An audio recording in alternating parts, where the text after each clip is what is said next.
दोस्तों नमस्कार। मैं श्यामनाथ यादव अम्बेडकरवादी।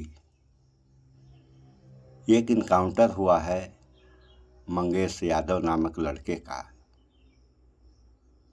तो इसमें कुछ सवाल खड़े हो गए हैं और सवाल ऐसे खड़े हुए हैं जैसे जातिगत राजनीति हो रही है। तो दोस्तों, राजनीति है और होनी भी चाहिए, लेकिन जातिगत राजनीति नहीं, क्योंकि ये तो पहले से ही ये देश जातिवाद में फंसा हुआ है। जातिवाद, छोटका बड़का, हिंदू मुस्लिम, इन सबों से पहले ही फंसा हुआ है। और अगर राजनीति में जातिवाद घुस गया तो जानते हैं आप लोग क्या होगा। एक कहावत है, कोढ़ में खाज। तो जो ये कहावत है कोढ़ में खाज, इसका तो अनुभव उन्हीं लोगों को हुआ होगा जो इस समस्या से जूझे होंगे। शेष क्या जाने। उससे भी, यानी जो कोढ़ में खाज वाली कहावत कही गई है, उससे भी बुरी हाल अगर राजनीति में जातिवाद घुस गया तब होगा। तो थोड़ा सा आप लोग इस वीडियो में देख लें, फिर आगे बात हो। पूरा करके मंगेश यादव के एनकाउंटर पर सवाल खड़े कर रहे हैं, उससे पहले जरा एक बार इनका बीता हुआ कल देखिए और फिर आज का इनका। मुझे बोले डोंट बी पिछले कुछ समय से महोदय राजनीतिक विद्वेष के तहत मुझे जिस प्रकार से राजनीतिक पूर्वाग्रह का शिकार बनाया जा रहा है, मैं केवल आपसे यह अनुरोध करने के लिए आया हूं, क्या मैं इस सदन का सदस्य हूं या नहीं हूं, और क्या सदन मुझे संरक्षण दे पाएगा या नहीं दे पाएगा। अगर सदन मुझे संरक्षण नहीं दे सकता है तो मैं आज ही सदन को छोड़ करके वापस जाना चाहता हूं। छोड़िए, मैंने कोई महत्व नहीं रखता महोदय। मैंने अपने जीवन से संन्यास लिया है अपने समाज के लिए। मैंने अपने परिवार को छोड़ा है, मैंने अपने माँ बाप को छोड़ा है, लेकिन आज मुझे अपराधी बनाया जा रहा है महोदय।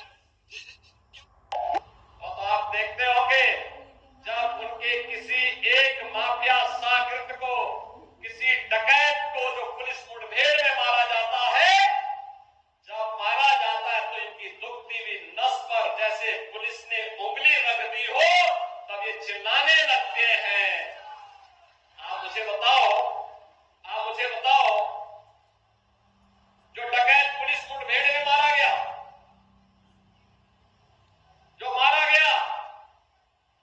अगर वह डकैत जैसे हथियारों का प्रदर्शन करते हुए डकैती डाल रहा है, वहां ग्राहक भी बैठे हैं, ग्राहकों को खड़ा करके एक तरफ करके अगर गोली मार देता तो क्या उनकी जान को समाजवादी पार्टी वापस कर पाती क्या? और वो किसी भी जाति के हो सकते थे। ग्राहक वो यादव भी हो सकता था, दलित भी हो सकता था, किसी भी जाति का हो सकता था, क्योंकि किसी को बेटी की शादी करनी होती है, किसी को कोई विदाई में कोई जेवर देना होता है। जेवर की परंपरा हमारे इतिहास का एक महत्वपूर्ण कार्य का हिस्सा है। मांगलिक और एक शुभ कर्म का हिस्सा माना जाता है। और अगर जेवर खरीदने के लिए किसी सवाब और किसी सुनार के घर में, व्यवसायिक प्रतिष्ठान में कोई ग्राहक गया है और उस ग्राहक के साथ लूट हो, उस व्यापारी के साथ सरेआम लूट हो, डकैती डाल करके करोड़ों रुपए की डकैती डाल दी जाए, अगर डकैत हत्या करके भाग गया और पुलिस के पास सुराग नहीं मिलती तो यही लोग बोलते देखिए साहब अराजकता है। और अगर पुलिस ने पकड़ लिया, कार्रवाई कर दी और फिर मुठभेड़ में, आपसी मुठभेड़ में डकैत मारा जा रहा है, तो समाजवादी पार्टी को बुरा लग रहा है, कहे साहब ये नहीं होना चाहिए था। तो क्या होना चाहिए था, पूछना चाहिए। थोड़ा पूछिए इन लोगों से क्या होना चाहिए था। किसी अगर बाहर के मुल्क के किसी व्यक्ति को अगर बता, सुन लिया आप लोगों ने, ये है राजनीति भारत और उत्तर प्रदेश की। तो इसमें होता क्या है कि व्यवस्था जो है, व्यवस्था ऐसी है कि जो जैसा कर्म करेगा उसी के अनुसार उसको फल मिलेगा। ये गीता में भी लिखा गया है। तो यहाँ आप लोग देखिए,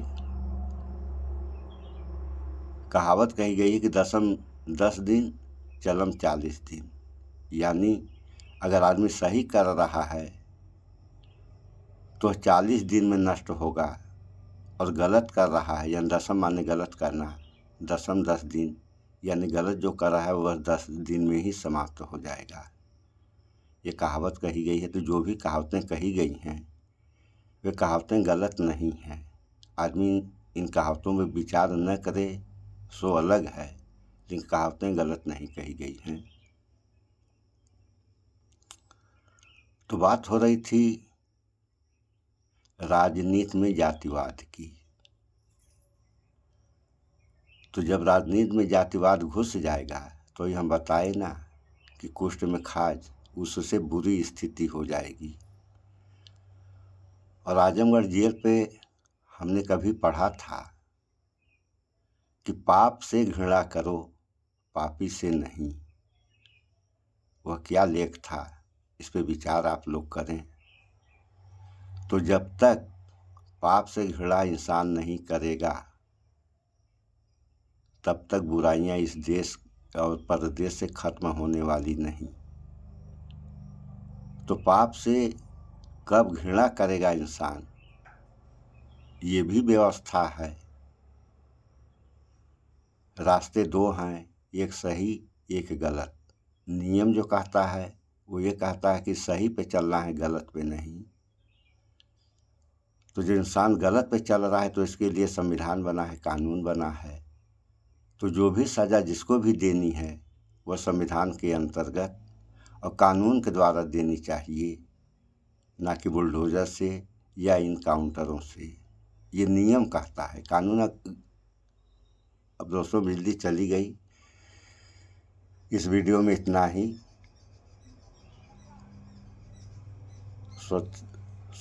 स्वच्छता अपनाएं, शुद्ध खाएं, स्वस्थ रहें, शिक्षित बने। जय विज्ञान, जय संविधान। नमस्कार।